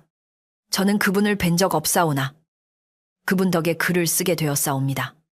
복례는 무덤과 흙을 손끝으로 쓸며 낮게 말했다. 순덕아, 네가 지킨 이름들이 이제 다른 아이의 손에서 다시 살아났다. 너의 울음은 끝난 줄 알았는데 세상 어딘가에 작은 울음을 깨우는 씨앗이 되었구나. 바람이 불었다. 무덤과 흰 천이 살짝 흔들리고 비에 젖은 흙에서 따뜻한 밤냄새 같은 기운이 올라왔다. 아이는 놀라 고개를 들었지만 두려워하지 않았다. 어둠 속 어디선가 부드러운 목소리가 들린 듯했다. 내 이름부터 쓰거라. 아이는 떨리는 손으로 젖은 땅 위에 글자를 새겼다. 처음 쓰는 제 이름이었다. 글자는 금세 빗물에 흐려졌으나 아이의 얼굴에는 처음으로 사람답게 불린 자의 빛이 떠올랐다. 복례는 그 모습을 보며 조용히 눈물을 닦았다. 며칠 뒤 복례는 아이가 가져온 젖은 장부를 관아에 올렸다. 예전의 현감은 늙어 물러났으나 새로운 수령도 순덕의 이야기를 알고 있었다. 그는 종이를 펼쳐보고 깊은 한숨을 쉬었다. 한 고을의 죄가 끝난 줄 알았더니 사람의 탐욕은 모양만 바꾸어 또 자라는구나. 복례는 고개를 숙였다. 사또. 죄가 다시 자라는 것을 막을 수는 없어도 억울한 이름이 흙 속에서 썩게 두지는 말아주십시오. 수령은 포조를 보내 아이가 도망쳐 나온 집을 조사하게 하였다. 그 집의 마님은 처음엔 윤 씨처럼 웃었다. 종년 하나가 헛소리를 꾸며냈다 하였고 글 모르는 천것들이 남의 집안을 무너뜨리려 한다 하였다. 그러나 아이가 적은 이름들이 하나둘 증인으로 나섰고 쌀독 밑에서 숨겨진 문서가 나왔으며 팔려간 아이의 어미가 관아 마당에서 통곡하자 그 웃음은 오래가지 못했다. 복례는 대청 아래에서 그 광경을 지켜보며 순덕의 이름을 마음속으로 불렀다. 이제 순덕은 한 집의 원혼이 아니라 억울한 자들이 입을 여는 순간마다 되살아나는 등불 같았다. 사건이 끝난 뒤 아이는 글방에 남았다. 복례는 아이에게 새 붓을 주며 말했다. 네가 쓴 첫 장부는 울면서 쓴 글이었으나 앞으로는 살리기 위해 쓰는 글도 배워야 한다. 사람의 이름을 적는 손은 남의 죄만 적는 것이 아니라 남의 내일도 지켜야 한다. 아이는 붓을 두 손으로 받들며 물었다. 제가 훗날 다른 아이들에게도 이름 쓰는 법을 가르쳐도 되옵니까? 복례는 오래전 막내가 그랬듯 아이의 머리를 쓰다듬었다. 그것이 순덕에게 올리는 가장 따뜻한 밥일 것이다. 그해 가을, 순덕의 무덤가에는 작은 돌 하나가 더 놓였다. 돌에는 복례가 직접 새긴 짧은 글이 있었다. 이름을 잃은 자들이 와서 제 이름을 되찾는 자리. 아이들은 글방에 들어오기 전 그 돌 앞에 들꽃을 올리고 자기 이름을 한 번씩 소리내어 불렀다. 그 소리들은 산바람을 타고 무덤과 풀잎 사이로 스며들었다. 어느 저녁, 복례는 풀숲 사이에서 순덕의 웃음 같은 낮은 숨결을 들었다. 그것은 더 이상 땅속의 울음이 아니었다. 살아있는 사람들의 목소리 속에 섞인 오래된 위로였다. 이 이야기를 돌아보면 참으로 두려운 것은 무덤에서 들려온 울음이 아니었다. 더 무서운 것은 살아있는 사람이 남의 억울함을 알면서도 제 안락을 위해 눈을 감는 마음이었다. 윤 씨는 권세와 재물로 한 사람의 이름을 짓밟을 수 있다 여겼으나 순덕의 억울함은 흙 속에서도 썩지 않고 끝내 세상 밖으로 올라왔다. 사람의 죄는 숨긴다고 사라지는 것이 아니며 침묵으로 덮은 진실은 언젠가 더 큰 울음이 되어 돌아온다. 나는 순덕의 원혼보다 순덕이 살아있을 때 아무도 손을 내밀지 못했던 그 순간이 더 아프게 느껴진다. 한 사람을 죽이는 것은 매질 뿐만이 아니다. 모른 척하는 시선, 비겁한 침묵, 약한 이를 향한 차가운 말 한마디도 누군가의 마음을 천천히 무너뜨린다. 그러므로 사람은 높은 자리에 있을수록 더 낮은 곳에 울음을 들어야 하고 가진 것이 많을수록 남의 굶주림을 살펴야 한다. 순덕이 남긴 장부는 복수의 기록이 아니라 잊힌 사람들의 이름을 되찾아준 등불이었다. 이 이야기가 우리에게 주는 가르침은 분명하다. 남의 억울함을 가볍게 여기지 말라. 힘없는 사람의 눈물을 조롱하지 말라. 내 평안이 누군가의 희생 위에 놓여 있지는 않은지 날마다 돌아보라. 죄는 땅에 묻으면 끝나는 것이 아니라 뿌리를 내려 언젠가 자신을 붙잡는다. 사람이 사람답게 산다는 것은 거창한 선행을 내세우는 데 있지 않다. 작은 울음이 들릴 때 멈추어 들어주는 것. 억울한 일을 보았을 때 외면하지 않는 것. 늦었더라도 진실의 편에 서는 것. 그것이야말로 산 사람이 지켜야 할 가장 오래된 도리이다. 순덕은 억울하게 죽었으나 그녀의 이름은 마을 사람들의 양심 속에 살아남았다. 그러니 우리 또한 누군가의 이름이 부당하게 지워지는 순간 침묵으로 흙을 덮는 사람이 아니라 진실을 들어 올리는 사람이 되어야 한다.